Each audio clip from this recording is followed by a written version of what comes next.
안녕하세요. 미래를 설계하라 경제 잡학사전 구혜림입니다. 이 화요일 오늘 하루도 어떠셨을까요? 저희와 함께 경제 이야기 나누면서 편안하게 하루를 마무리하셨으면 좋겠는데요. 오늘도 두 분의 아나운서와 함께 경제 이야기 나눠보도록 하겠습니다. 안녕하세요. 안녕하세요. 네, 그러면 간밤에 미 증시부터 확인하고 넘어가도록 하겠습니다. 이 미국 증시는 연일 최고가를 경신하고 있습니다. 정말 분위기가 좋은데요. 이 어제는 참전용사의 날을 맞아서 채권 시장은 휴장을 했지만 이 증시는 개장이 되었습니다. 이 뉴욕 증시 일제히 사상 최고치를 경신을 했는데 트럼프 랠리가 계속 이어지고 있는 모습이 나타나고 있습니다. 이 대선 다음 날부터 4거래일 연속해서 이 개장과 동시에 역대 최고 기록을 쓰는 모습이 나타나고 있는데요. 특히 테슬라 같은 경우에는 어제도 9% 가까이 오르면서 350달러에 마감하는 모습을 보여줬습니다. 이 마감가 기준으로 보시면은요, 다우 지수는 44,000선을 돌파하는 모습이 나타났고, S&P 500 지수도 역시 6,000선을 돌파하면서 최고치 경신을 또 한 번 이뤄냈습니다. 나스닥 같은 경우에도 사상 최고치를 경신하는 모습이 나타나면서 정말 뉴욕 3대 지수 모두 다 좋은 흐름 속에 마무리가 됐다라고 보시면 될 것 같은데요. 이 테슬라 정말 미국 증시에서 인기 스타입니다. 이 장중에는 358.64달러까지 올라가면서 52주 최고가를 갈아치우기도 했는데요. 일론 머스크가 이 대선 기간에 트럼프 후보를 적극 지지했고 이에 대한 결과로 인해서 테슬라의 주가 정말로 많이 올랐다라고 볼 수 있겠는데요. 시가총액도 어마어마하게 증가를 했습니다. 이 트럼프 당선 이후에 테슬라 주가는 4거래일간 39.2% 폭등하는 모습이 나타났는데요. 이 트럼프 수혜주인 금융업종도 연일 강세를 보이고 있습니다. 어제도 정말 분위기가 좋았는데요. 이 은행 부문의 규제 완화가 될 것이라는 기대감 속에서 이 JP 모건 체이스는 1%대, 이 골드만삭스는 2.2% 상승하면서 좋은 흐름을 나타냈습니다. 그리고 또 다른 수혜주죠. 트럼프 하면 또 가상화폐를 빼놓을 수가 없는데 이 비트코인도 역시 한계 가격이 88,000달러를 돌파하면서 사상 최고가를 경신하기도 했습니다. 이 가상화폐, 특히 비트코인에 물리신 분들은 이 최근에 이러한 소식이 정말 기쁘실 것 같은데요. 이 관련주인 코인베이스 같은 경우에는 23% 상승했고요. 마라홀딩스는 31%대 정말 큰 폭으로 급등하는 모습이 나타났습니다. 이 반면에 이 트럼프의 수혜를 받지 못한 이 기술주는 약세를 보이면서 마감이 됐는데요. 애플과 엔비디아, 마이크로소프트 모두 1% 넘게 하락하면서 거래를 마쳤습니다. 이 아마존 같은 경우에도 이 트럼프 대통령이 빅테크를 규제하고 또 원격 근무 혜택을 종료한다는 소식 속에서 소폭 하락하면서 마감을 했고요. 또 12월에는 또 한 번 FOMC에서 기준금리를 결정하는 시기가 있습니다. 이때 동결될 확률은 23.9%로 시장에서 바라봤고요. 이날 확률은 65.1%로 바라보면서 혹시 인플레이션이 또 오지 않을까 이러한 걱정도 시장에서는 좀 하고 있는 편이다라고 볼 수가 있겠습니다. 자, 미 증시는 연일 강세 보이고 있는데요. 전 세계적으로 봤을 때도 미국 증시만 굉장히 잘 나가고 있고 지금 인도라든지 인도네시아, 유럽 쪽으로는 증시가 그렇게 좋지는 않은데 국내 증시도 이와 비슷한 것 같습니다. 좀 분위기가 좋지 못한데요. 어제 이어서 오늘도 또다시 좀 하락하는 모습을 보이면서 많은 투자자분들 한국 증시 좀 떠나야 되는 게 아닐까 이런 걱정을 좀 하고 있으실 것 같습니다. 자, 그럼 국내 증시에 대해서도 한번 이야기를 해볼 텐데요. 자, 희영 아나운서는 오늘장 어떻게 보셨을까요? 네, 제가 사실 저희 아버지 환갑 생신도 있었고 해서 이렇게 우리 증시를 잘 들여다보지는 못했어요. 그래서 잘 말을 못하면 어떡하지 하고 좀 아쉽기는 한 마음으로 왔었는데 사실 지난주 미 대선 이후부터는 흐름이 계속해서 비슷하게 이어지고 있는 것 같더라고요. 그래서 오늘도 다행히 오를 만한 모멘텀을 빠르게 좀 찾아와 봤습니다. 그리고 제가 지난달에는 혜림 아나운서님의 이 투자 소득을 좀 부러워했었잖아요. 기억하시나요? 제 불로소득이요? 네. 그 소득을 저도 이제 드디어 좀 월세 정도는 낼 수 있을 것 같은 추가 소득을 아직 실현은 못 해냈지만 네, 드디어 이 애증의 테슬라를 통해서 좀 읽어가고 있습니다. 재미를 좀 보고 계실까요? 저요? 저는 그때 저희 23%대 급등하고 다음날 추가 급등이 있었잖아요. 네. 근데 그때 이제 팔았다가 다시 이제 하락세가 이어지고 있어서 추매를 했었는데 이번에 트럼프 당선되고 얼마 있다가 팔았는데 계속 오르고 있어서 조금 아쉬운 마음이 있습니다. 좀 아쉬우실 것 같아요. 이게 근데 눈 떠보면 진짜 올라 있고 그래서 제 포트폴리오 공개해도 될지는 모르겠는데 조금 쏠쏠한 재미를 보고 있습니다. 이렇게 트럼프 대통령 재당선에 따른 기대 심리가 계속해서 우상향 곡선을 그려가고 있습니다. 말씀해 주셨다시피 이 가상화폐 거래대금이 19조를 상회하고 있고 이게 코스피, 코스닥의 거래대금을 추월하기도 했습니다. 그리고 비트코인 가격은 88,000달러를 돌파하고 이제 9만 달러, 오늘 89,000까지도 갔던 걸로 알고 있습니다. 그래서 9만 달러를 돌파할지 귀추가 좀 주목이 되고 또 알트코인도 동반 상승을 하는 등 이 가상화폐 랠리 이어지고 있고요.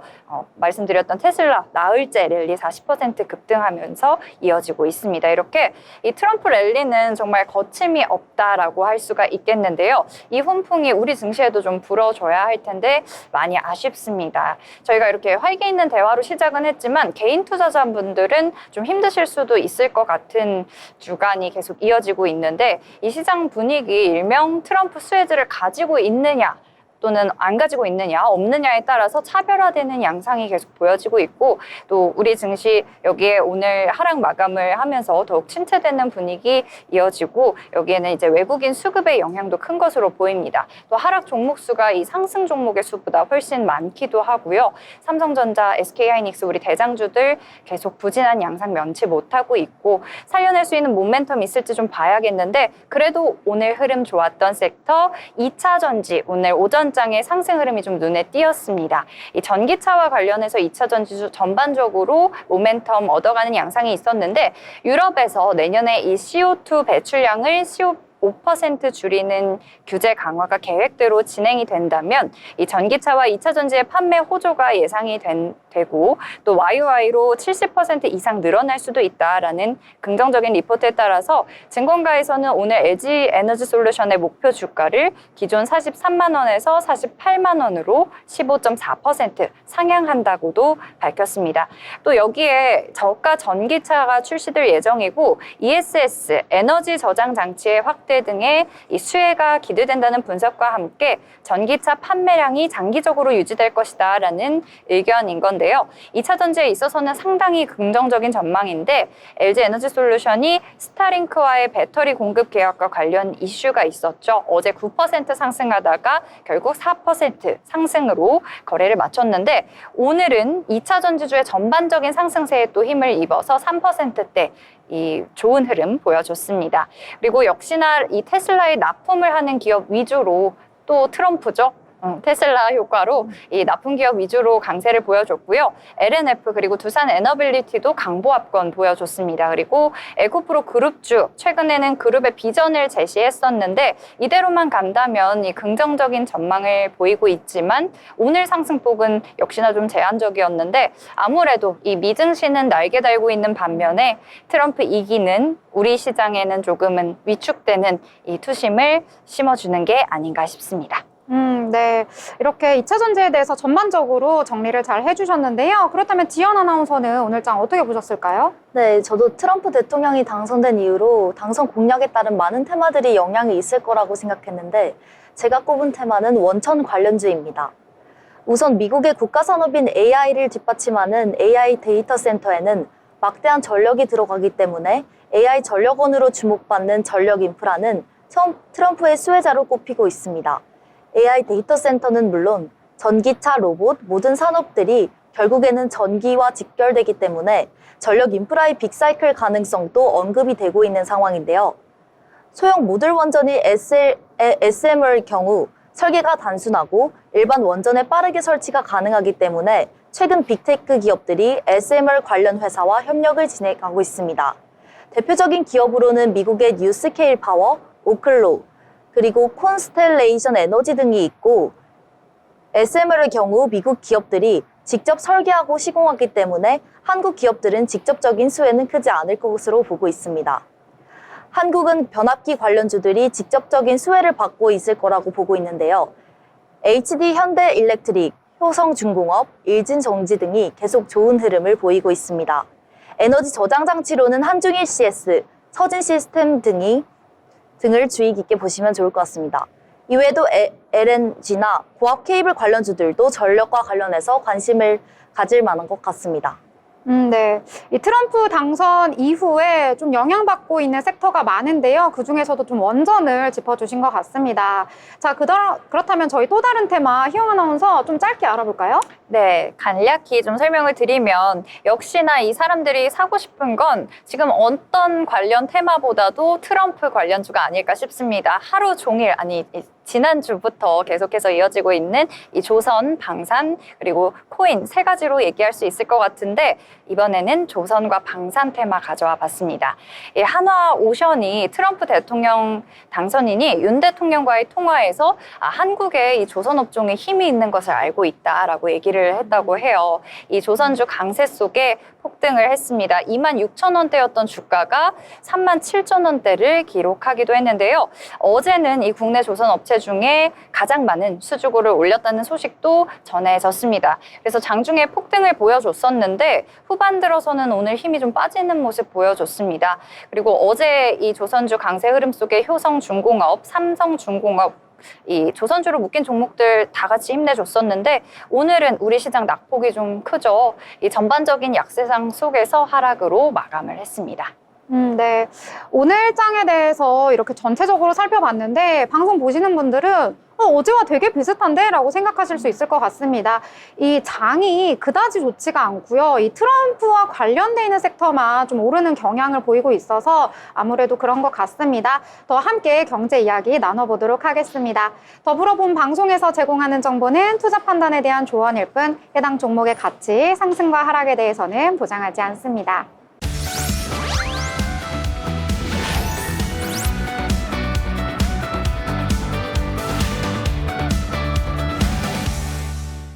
이번 시간은 편지의 기자와 함께 다양한 이슈를 알아보는 모 이슈 시간입니다. 편지의 기자 나오셨습니다. 네, 안녕하세요. 어서 오세요. 네, 그러면 저희 첫 번째 이슈부터 알아보도록 하겠습니다. 네, 오늘의 첫 번째 이슈는 비만 기준 변경 논란이라고 하는데요. 최근에 이 비만 기준을 두고 변화가 좀 필요하다라는 의견이 있다고 합니다. 기자님, 어떤 의견인가요? 네, 그렇습니다. 국민건강보험이 최근 체질량 지수 기준을 서구화된 그 식습관을 고려해 높이자고 제안했습니다. 현재 한국에서는 BMI 25 이상이면 비만으로 분류가 되는데요. 이것을 27 이상으로 올리자는 것입니다. 그렇다면 이 기준으로 인해서 이 기준이 바뀌게 되면 비만으로 분류되는 사람들이 더 많아지게 되는 건가요? 네, BMI는 몸무게를 신장의 제곱으로 나눈 값인데요. 이렇게 되면 160cm에 69kg의 성인 여성의 경우 BMI 지수가 26.95로 비만이 아닌 게 되는 겁니다. 연구원 측의 설명에 따르면 현재 기준이 25라서 비만으로 분류되는 사람이 약 1,600만 명이지만 이 기준을 27로 올리면 비만 인구는 절반 수준으로 줄어들게 됩니다. 약 800만 가량으로 줄어들게 되는 셈인데요. 그러면 날씬해지고자 하는 욕구가 좀 큰 걸까요? 네, 국민건강보험연구원은 21년간의 데이터를 분석한 결과 사망 위험과 질병 위험을 모두 고려했을 때 BMI 지수가 25에서 사망 위험이 가장 낮았다고 밝혔습니다. 연구를 통해서 BMI 29를 넘으면 사망 위험이 가장 크게 증가하고 BMI가 25일 때 위험이 가장 낮은 것으로 나타났습니다. 단순히 이 날씬해지고자 하는 욕구뿐만은 아닌 것으로 보여지는데요. 그렇다면 이 비만 분류 기준이 변경되게 된다면 이 비만 인구가 줄어들게 된다는 것인데 혹시 다른 나라들도 비슷한 기준을 적용하고 있을까요? 네, 각 나라가 체형이나 생활 습관에 따라 생활 습관에 따라 기준이 조금씩 달랐습니다. 예를 들어 미국은 BMI가 30, 중국은 28부터 비만으로 보고 있었습니다. 일본은 남성은 BMI 27.7, 여성은 26.1을 기준으로 사용 중에 있다고 합니다. 그런데 이 비만 기준을 완화하자라는 의견에 반대하는 의견들도 조금 있다고요? 네, 맞습니다. 현재 국내 비만율이 상승세에 있는 만큼 기준을 완화하면 경각심이 떨어질 수 있다는 지적이 나오고 있습니다. 실제로 2022년 기준 BMI 25 이상인 비만율은 37%로 계속 증가하고 있어 기준을 유지할 필요가 있다는 주장도 있습니다. 전문가들은 더 많은 연구가 축적된 뒤에도 신중하게 검토해도 늦지 않다고 설명하고 있습니다. 네, 이 건강과 직결된 문제이기 때문에 이 비만 기준에 대한 조정이 국민 건강에 어떤 영향을 미칠지 신중한 논의가 좀 필요해 보입니다. 네, 다음 이슈는요. 이 온누리 상품권 많이들 좀 사용을 하실 것 같습니다. 관련된 내용인데요. 이 온누리 상품권이 대기업 가전제품 구매에 쓰이거나 혹은 불법으로 재판매되는 등 좀 기존의 의도와는 다르게 엉뚱한 곳에 쓰이고 있다는 소식이 전해졌다고요? 네, 맞습니다. 최근 정부가 전통시장과 지역상권을 활성화하기 위해서 온누리 상품권을 15% 할인된 가격으로 판매했었는데요. 이 상품권이 전통시장 대신 대기업 가전제품이나 주류 구매에 악용되는 사례들이 확인되기도 했습니다. 네. 이 취지 자체가 이 전통시장 상권을 살리기 위해서 만든 것인데 일단 대기업 제품 구매와 관련해서는 어떤 문제가 있을까요? 네, 최근 온누리 상품권이 사용이 가능한 A몰이라는 온라인 쇼핑몰이 생겨나기도 했었습니다. 이곳에서는 온라인 상품권, 온누리 상품권으로 삼성이나 LG 등 대기업 가전제품을 시중가보다 저렴하게 구매할 수 있다고 광고해서 논란이 좀 됐었는데요. 원래 전통시장 상점가에서 쓰여야 할 상품권이지만 온라인몰에서 그 상품권을 허용하는 규정을 악용한 겁니다. 네, 그러면 이 대기업 가전제품에 쓰이는 것도 문제지만 이 주류 업체에 쓰이는 것도 문제라고요? 네, 맞습니다. 원래 주류 도소매업은 온누리 상품권 가맹점에서 제외가 되어 있었습니다. 그런데 경기도의 한 주류 판매 업체에서는 상품권 사용이 가능하다고 광고했고 서울의 한 마트도 마찬가지로 일반 마트로 등록해 다양한 주류를 온누리 상품권으로 판매하기도 했습니다. 이 같은 편법 거래로 성지로 불리며 입소문을 타기도 했었다고 하네요. 게다가 이 상품권을 이 대량으로 매입해서 다시 되판 다음에 이것을 토대로 좀 이익을 챙긴 사람들도 있다고요? 네, 실제로 상품을 팔지 않고도 매출을 부풀려 온누리 상품권을 할인된 가격으로 대량 확보한 뒤 재판매해 이익을 챙긴 사례도 있었습니다. 대구의 한 전통시장 마늘 가게는 이런 방식으로 매달 192억 원의 매출을 올리기도 했었다고 합니다. 네. 이 온누리 상품권으로 이런 문제가 일어날 줄은 정말 몰랐는데 심지어 이 매달 192억 원의 매출을 올렸다고 하니까 문제가 꽤 심각한 것 같습니다. 이와 관련해서 정부는 어떤 대책을 마련하고 있나요? 네, 정부는 최근 조사에서 매출이 월 5억 원 이상인 온누리 상품권 가맹점 15곳을 조사한 결과 13곳이 불법 운영한 것으로 확인되었습니다. 이에 따라 앞으로는 월 1억 원 이상 매출을 올리는 의심 가맹점 430여 곳을 추가로 조사할 계획이라고 밝혔는데요. 또한 주류 판매와 같은 금지 업종이 상품권을 받지 못하도록 현장 조사를 연 1회에서 월 1회로 늘려 관리할 방침이라고도 말했습니다. 이 온누리 상품권 자체가 이 전통시장 활성화를 위해서 만든 만큼 이 취지에 맞게끔 운영할 수 있도록 좀 감시와 관리가 필요할 것 같다는 생각이 드네요. 네, 세 번째 이슈는 수능 감독관 인권 침해 우려입니다. 이 수능 감독관을 맡은 교사들이 인권 침해에 대한 우려를 제기하고 있다고요? 네, 그렇습니다. 이제 수능이 얼마 안 남았는데요. 저희 조카가 또 이제 수능을 올해 네. 본다고 해서 관심 있게 보고 있습니다. 네, 중등교사 노동조합이 지난달 전국 중고등학교 교사 4,600명을 대상으로 조사한 결과 88%가 수능 감독 업무를 하며 인권 침해를 걱정해 본 적 있다고 답했습니다. 그런데도 안전하게 보호받고 있다고 느끼는 교사는 4%에 불과했습니다. 제가 직접 접해보지 못했다 보니 어떤 침해가 있을지 좀 상상이 잘 안 갔는데 구체적으로 어떤 사례들이 있을까요? 네, 지난해 서울의 한 학교에서는 부정행위가 적발된 수험생의 학부모가 해당 수험 감독관이 일하는 학교에 찾아와 시위하는 일이 또 있었습니다. 이처럼 감독관들이 부정행위 적발 후 학부모 항의에 시달리는 일이 벌어지면서 인권 침해에 대한 우려가 꾸준하게 제기되고 있는 상황입니다. 네, 이런 일이 있었을지 정말 상상도 못했는데 이런 문제에 대해서 교육당국의 대책이 좀 필요할 것 같습니다. 어떤 대책을 내놓고 있나요? 네, 올해 수능부터는 감독관 명찰에 이름을 표시하지 않고 일련 번호를 표기하기로 했다고 밝혔습니다. 감독관의 신원이 보호될 수 있도록 위한 조치인데요. 이런 조치가 교사들의 인권을 보호하는 데 얼마나 효과를 발휘할지 지켜봐야 할 것 같습니다. 네, 이 이름만을 지우는 걸로 인권 보호가 전부 다는 아닐 거라고 좀 생각이 드는데 교사들의 인권을 보호하면서도 또 공정한 시험 관리를 위한 대책이 이뤄지기를 기대해 보겠습니다. 네, 이렇게 세 가지 이슈에 대해서 심도 깊게 알아봤습니다. 지금까지 함께해 주신 편지혜 기자 감사합니다. 네, 감사합니다. 네, 미래를 설계하라 경제 잡학사전 계속해서 시청해 주시길 바라겠습니다.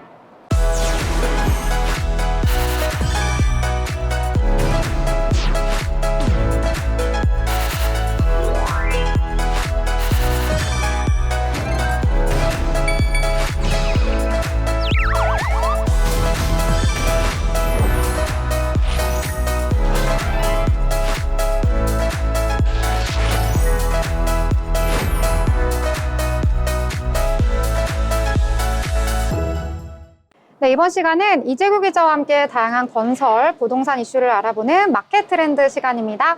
이재구 기자 나오셨습니다. 어서 오세요. 네, 오랜만입니다, 기자님. 예, 오랜만에 뵙습니다. 네, 이 부동산 시장에 대해서 또 한번 이야기를 나눠볼 텐데요. 이 부동산 시장에서는 얼죽신이라는 신조어가 생길 만큼 이 신축 아파트 선호 현상이 심해지고 있습니다. 이 신축 아파트와 기존 아파트 간의 가격 차이도 이에 따라서 좀 커지고 있는데요. 어떤 상황인가요? 네, 국내 부동산 시장에서 최근 5년 이내에 입주한 신축 아파트와 그보다 오래된 아파트 간 가격 차이가 갈수록 커지고 있습니다. 부동산 정보업체 직방에 따르면 5년 이내 신축 아파트의 매매가는 3.3제곱미터당 평균 2,145만 원으로 5년 초과 아파트에 비해 1.31배 비쌌습니다.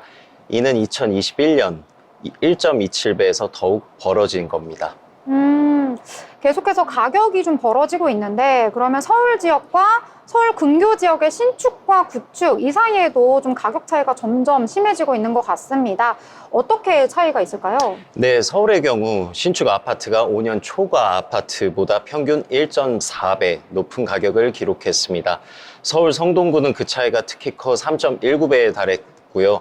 성동구의 경우 아크로 서울 포레스트 등 고급 아파트들이 높은 가격을 형성해 기존 아파트와의 가격 격차가 크게 벌어진 것으로 분석됩니다. 수도권 내에서는 경기 성남시 분당구와 과천시가 재건축 가능성 덕분에 5년 이상 아파트의 가격이 더 비싼 지역으로 나타났습니다.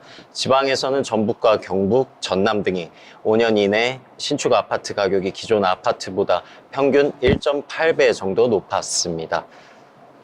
그렇군요. 그럼 혹시 이 재건축이나 재개발 호재가 있는 곳 같은 경우는 신축 아파트보다 더 비쌀 거라고 생각이 드는데요. 어떤 지역이 있을까요? 네, 맞습니다. 서울 송파구와 양천구처럼 재건축이 활발한 지역에서는 오히려 오래된 아파트보다 가격이 신축보다 높은 경우가 있습니다.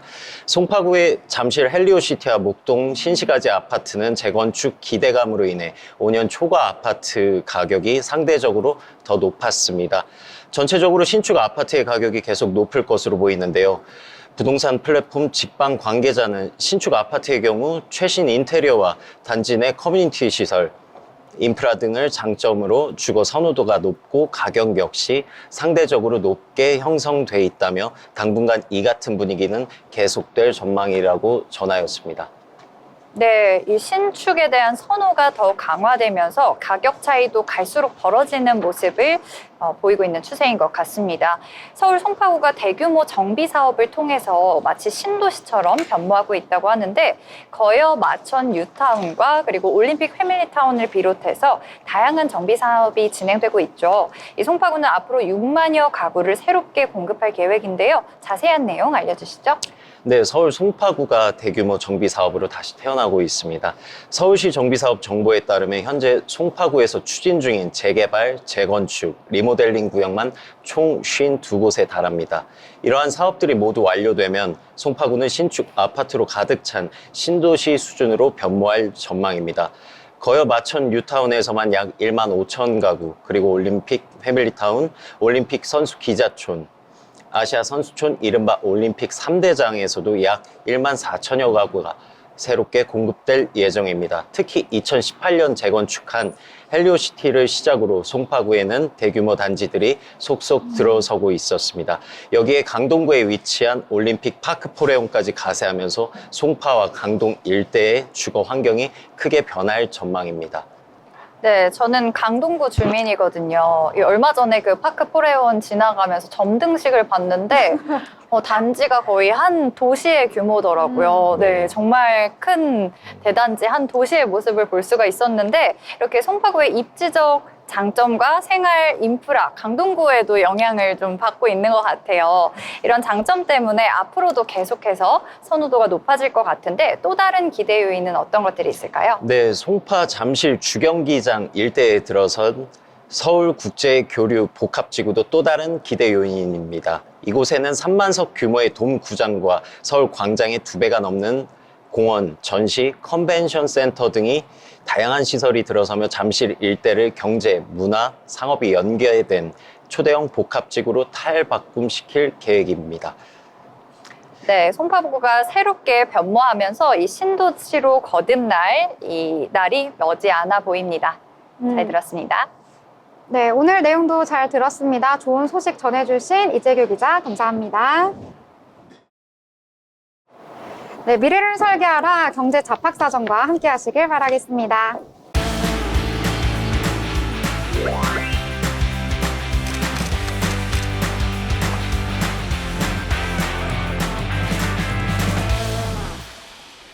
네, 이번 시간은 전국의 핫플, 전시, 맛집을 찾아가는 시간이죠. 어디 갈까 시간입니다. 오늘도 어디로 떠나볼까요? 임나연 아나운서와 함께 하도록 하겠습니다. 어서 오세요. 네, 안녕하세요. 안녕하세요. 안녕하세요. 아나운서 임나연입니다. 저는 오늘 저만의 힐링 스팟을 소개하려고 왔는데요. 네, 모두 노들섬은 아시나요? 노들섬 들어는 봤는데 잘은 제가 모르더라고요. 저도 위치를 잘 몰라서 어딘지 좀 알려주시겠어요? 네. 서울시 용산구 한강대구 정중앙에 있는데요. 저만의 힐링 스팟이기 때문에 특별히 가져왔습니다. 그럼 바로 소개해 볼 건데요. 네, 이 노들섬은요, 1930년부터 60년대까지 한강 중심에서 백사장과 스케이트장으로 불렸는데요. 사람들이 함께 강문화를 즐길 수 있는 대표적인 휴식처였습니다. 그 공간이 새롭게 태어나 2019년도에는 문화예술을 매개로 한 복합문화기지로 발돋났는데요. 네, 이 노들섬에 대해서 더 자세히 말씀드리겠습니다. 네. 한강인 줄 알았는데 뜻이 또 있었네요. 네. 어떤 곳인지 아까 자세히 해주신다고 하셨는데 추가 설명도 해주세요. 아, 네. 더 자세히 말씀드리겠습니다. 제가 맨 처음에 자연과 문화 이 두 가지 키워드를 말씀드렸는데요. 그럼 먼저 자연에 대해서 말씀드리겠습니다. 저는 노들섬에 갔을 때 가장 좋아하는 것은 울창한 숲과 잔디밭입니다. 다들 나무들 좋아하시나요? 저 나무 되게 좋아해요. 좋아하고 저는 숲속에 들어가면 그 나무 향하고 정말 그냥 힐링되는 느낌 너무 좋아해요. 피톤치드. 맞아요. 향수, 건강해지는- 우두향이 있죠. 네. 맞아요. 네. 그래서 그런 향수, 우두향의 향수를 좋아하시고 나무를 좋아하시면 이곳을 더 추천드리는데요. 그럼 더 정확히 어떤 자연이 즐길 수 있는지 말씀드리겠습니다. 노들섬이 시설을 둘러싸고서 울창한 나무들과 잔디밭이 있다고 했는데요. 산책을 할 수도 있고 돗자리를 피고서 치킨을 먹을 수도 있습니다. 그래서 가족분들에게는 낮에 치킨을 드시고 저녁에는 한강대교를 뚜벅뚜벅 걸으면서 연인 데이트를 하시기를 추천드립니다. 그냥 한강이 아니네요. 좀 더 다채롭게 즐길 수 있는 한강인 것 같아요, 노들섬. 네, 맞습니다. 저는 한강보다 이 노들섬을 좋아하는 이유가 그냥 자연만 있는 게 아니라 여러 가지 시설이 있기 때문인데요. 그래서 더 추가적으로 또 말씀을 드리려고 합니다. 네. 그럼 다음으로 넘어가서 이제 다양한 문화와 예술을 즐길 수 있는 복합 문화 공간에 대해서 말씀드리려고 하는데요. 먼저 라이브 하우스에 대해서 말씀드리겠습니다. 음악 공연과 인디밴드, 그리고 500석 규모의 공연장으로 다양한 장르들이 준비되어 있는데요. 특히 이번 주 주말에는 2024 구름 단독 공연이 열립니다. 이외에도 여러 가지 공연이 수시로 열린다고 하는데요. 사전 예매를 하신 후 노들섬에서 즐기시면 좋을 것 같습니다. 공연 너무 좋을 것 같아요. 이번 주말에 시간 어떠세요? 이번 주말이요? 제가 이번 주말엔 약속이 있어서 하지만 이 시청자분들이 다 가실 거예요. 그러겠죠? 네. 저의 힐링 스팟인데 모두 가셨으면 좋겠습니다. 네, 그럼 이어서 또 특별한 곳이 있는데요. 혹시 도서관 좋아하세요? 도서관 좋아요. 책은 안 읽어도 맞아요. 네. 분위기가 일단 있으니까. 네, 자신 네. 있게 말 못했는데 좋아합니다. 네. 정말이시죠? 네. 네, 저도 책을 좋아하려고 노력은 하고 있으나 책을 읽기 힘들잖아요. 그래서 이런 한강에 있는 도서관을 추천드리는데요. 이름은 노들서가입니다. 저는 이곳을 특히 좋아하는 이유가 층고가 굉장히 높고 위로 올라가면 카페까지 있어서 더 매력적입니다. 특히 곳곳에는 다양한 전시회와 팝업 스토어도 있기 때문에 책을 읽다가도 다시 나가서 볼 수가 있습니다. 한강에서 도서관이라니까 너무 낭만적인 것 같은데요? 네. 제가 최근에 갔다 왔는데, 그래서 더 자세히 말씀드리면요. 책을 열면은 그 바로 앞장에 메모장이 있습니다. 거기에 날짜와 이름, 그리고 한 줄 평이 있는데요. 저는 다양한 책을 읽고 싶어서 책을 한 권 잡고서 읽진 않았고요. 여러 장 넘기면서 한 줄 평으로 아, 난 책을 다 읽었다. 이러면서 네, 뿌듯함을 느꼈습니다. 위안을 위안을 한 줄평이 책 읽은 분들이 쓴 한 줄평이에요? 네, 맞습니다. 그래서 누적이 돼가지고 저 또한 쓸 수 있는데요. 그래서 저는 쓰려고 했으나 읽지는 못해서 보기만 했습니다. 네. 읽어보셔도 좋을 것 같아요. 네. 근데 저는 또 그렇더라고요. 책을 읽다 보면 이제 집중을 하다 보니까 좀 배가 고프던데 네. 먹을 것도 있나요? 네, 또 먹을 거를 소개를 안 할 수가 없겠죠.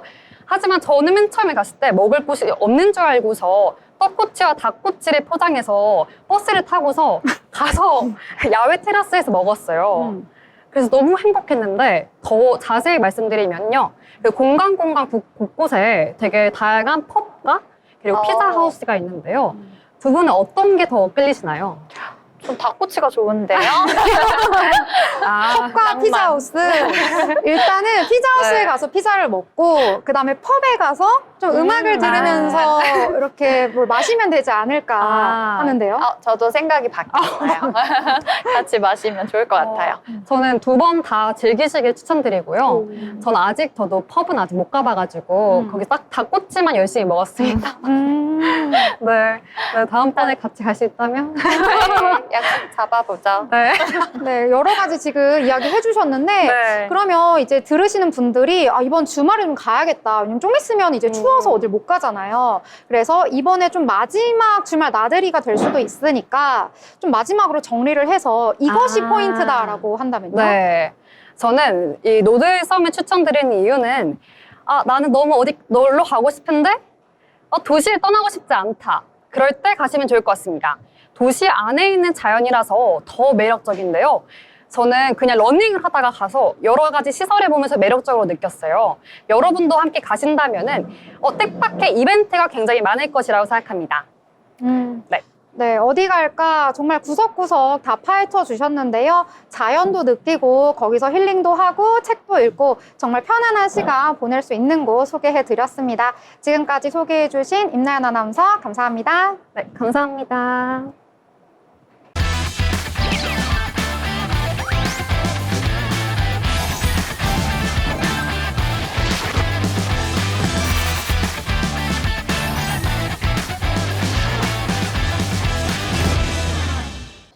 네, 이번 시간은 돈을 잘 벌고 싶은 이 고수가 되고 싶은 아나운서들이 모여서 경제 이야기, 주식 이야기 함께 해보도록 할 텐데요. 자, 그러려면 시장 체크 반드시 해야 합니다. 오늘 시장은 어떻게 마무리가 되었을지 알아보도록 하겠습니다. 자, 지연 아나운서 오늘 장 어떻게 마무리가 되었나요? 네, 먼저 오늘 시장의 전반적인 상황을 말씀드리기에 앞서 얘기했던 미국 시장을 간단히 요약 정리해 보도록 하겠습니다. 간밤 뉴욕 증시에서는 트럼프 랠리를 이어받아 미국의 3대 지수는 모두 상승 마감을 했는데요. 한편 필라델피아 반도체 지수는 2% 넘게 밀렸습니다. 반도체 종목들도 전반적으로는 하락의 모습을 보여줬는데요. 원달러 달러 환율도 심리적 저항선인 1,400원대를 뚫고 올라온 상황입니다. 코스피가 2,500억 5천 선을 내주는 등 국내 증시에서 외국인 매도세가 나타나며 시황이 부진한데 미국 증시는 트럼프 프레트레이드를 바탕으로 사상 최고가 경신을 이어가는 상황 또한 원화 약세와 환율 상승을 가져오게 됩니다. 미국 주식 투자를 위한 환전 수요가 꾸준하게 나타나기 때문인데요.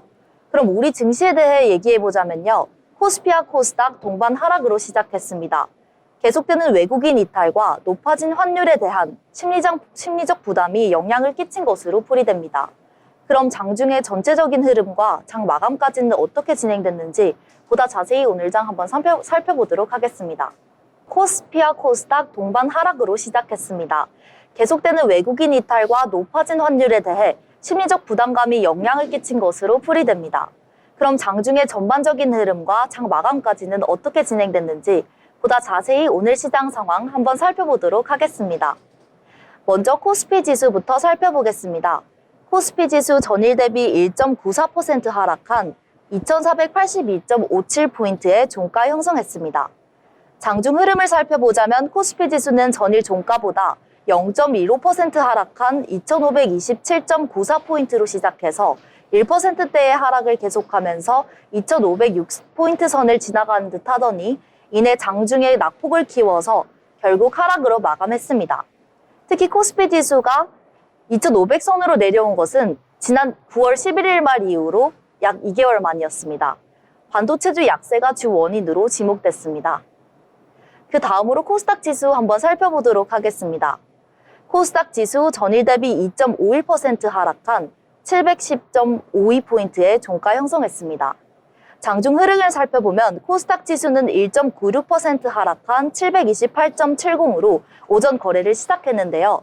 장중 흐름을 살펴보자면 전일 종가보다 0.02% 하락한 782.72포인트에 시작해 낙폭이 더 커져서 2%대의 급락을 보여주면서 장중에는 최저 712.42%까지 내렸습니다.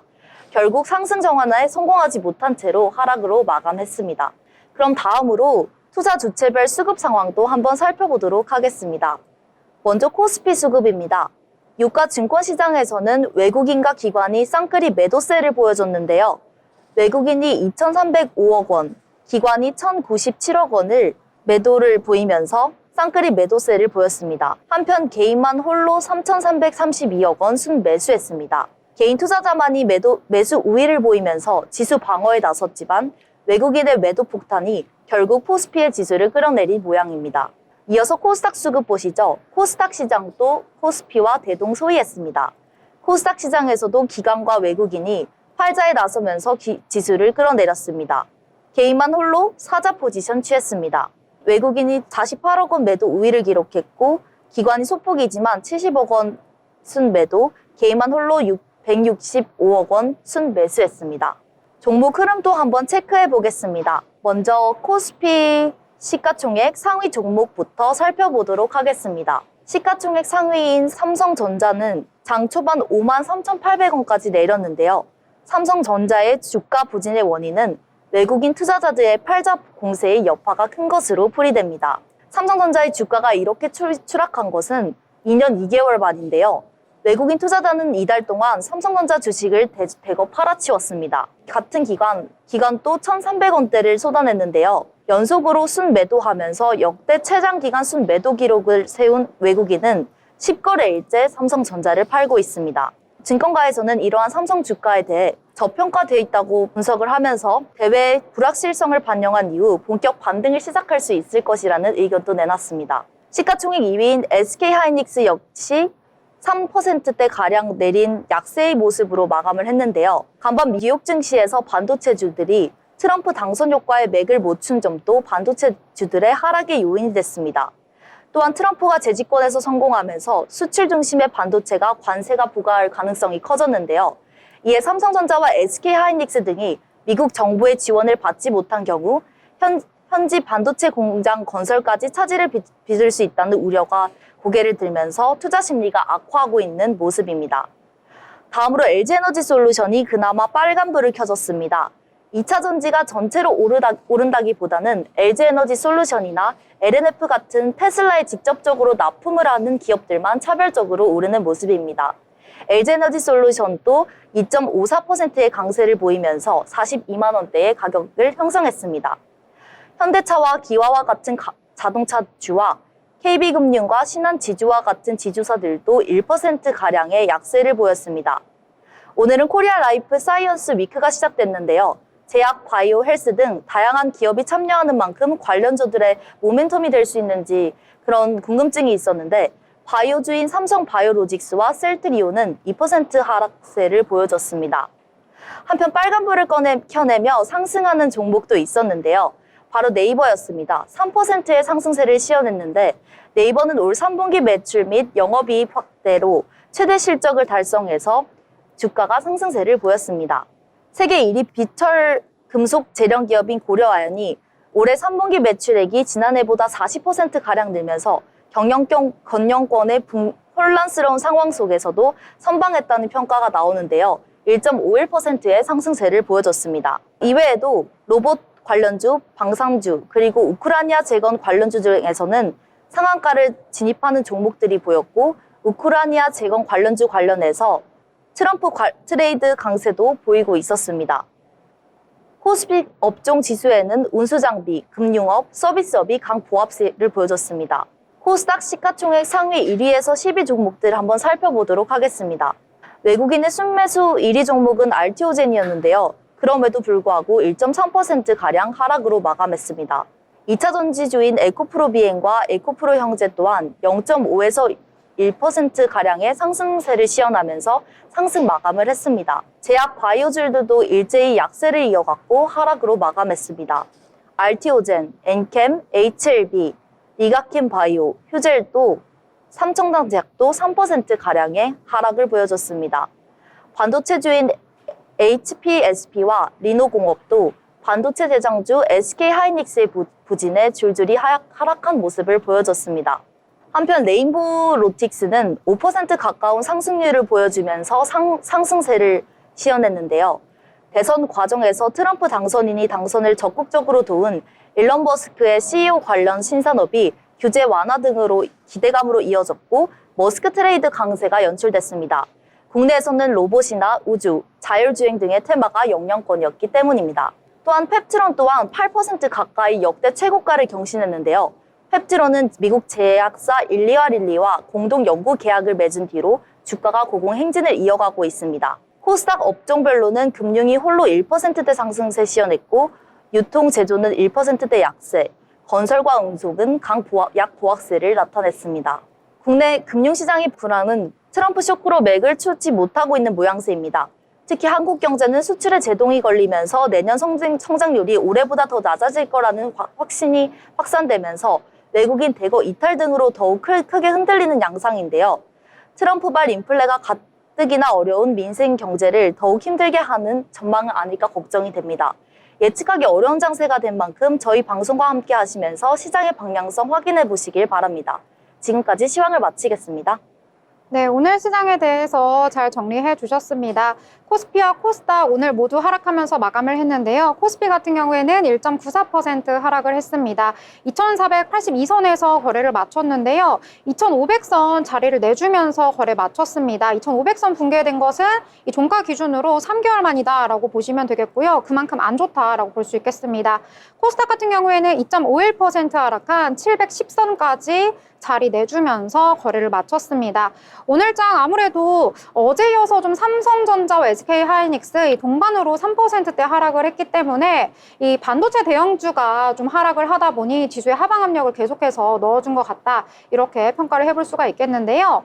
자, 오늘장 지연 아나운서 학교 다닐 때 공부 열심히 했을 것 같아요.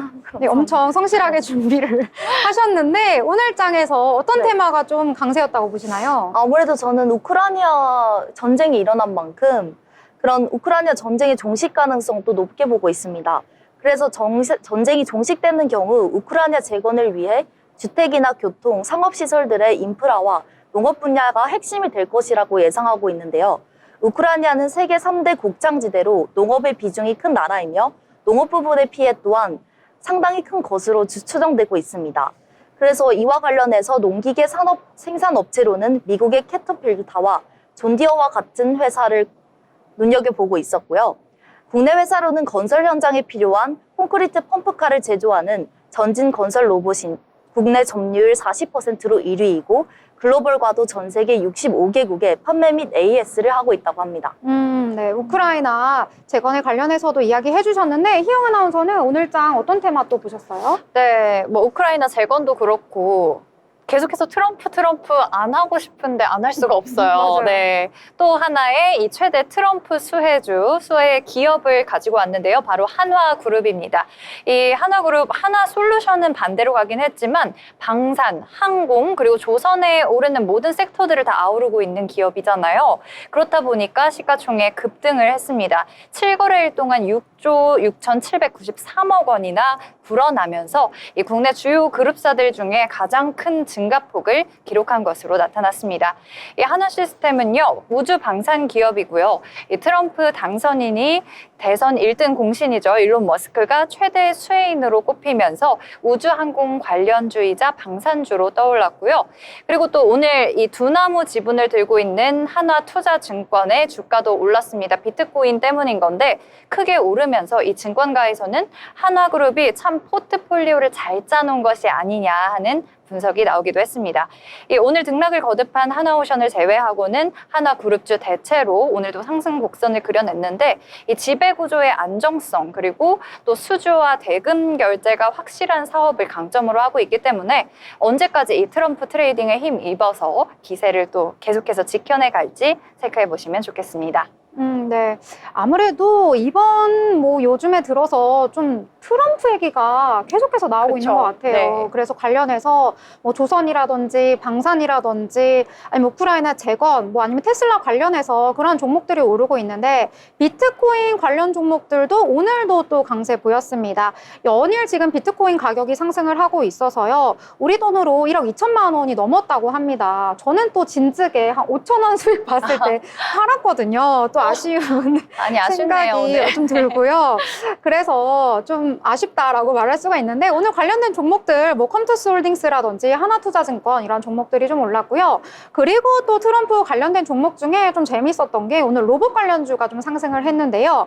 이 현대자동차 그룹 계열사인 보스턴 다이나믹스의 로봇계 이름이 바로 스팟입니다. 이 스팟이 이 트럼프 당선인의 경우에 투입이 됐다는 소식이 전해졌어요. 트럼프 당선인이 이제 집에서 산책을 하고 있는데 근처에서 이제 로봇개가 돌아다녔나 봐요. 그래서 이제 트럼프 당선인에 대한 관심이 워낙 높다 보니까 저 로봇개는 또 뭐야 하고 이렇게 자세히 살펴봤더니 이 로봇개 몸에 이 미국의 비밀 경호국을 뜻하는 USSS라고 적혀 있었다고 합니다.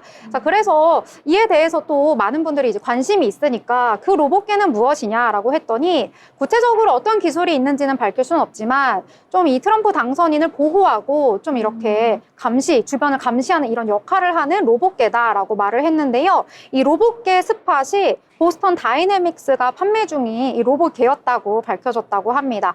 자, 그래서 저희는 좀 생소한데 이 스팟이라는 로봇개가 네. 이미 미국에서는 폭탄 제거라든지 아니면 테러 위험 이런 것들을 에서부터 보호하기 위해서 좀 많이 사용이 되고 있다고 하더라고요. 그래서 좀 재밌게도 이런 소식이 전해지면서 오늘 로봇 관련주들도 좀 상승을 하는 모습을 보여줬습니다.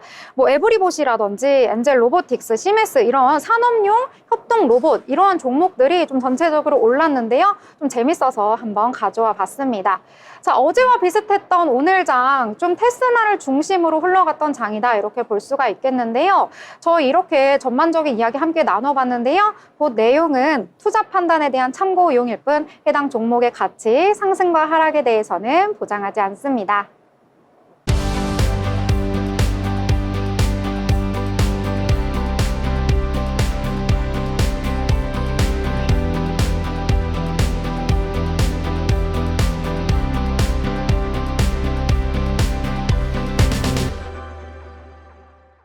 네, 오늘도 편안한 밤 되시고요. 저희는 다음 이 시간에 다시 찾아뵙도록 하겠습니다. 시청해주신 여러분 고맙습니다.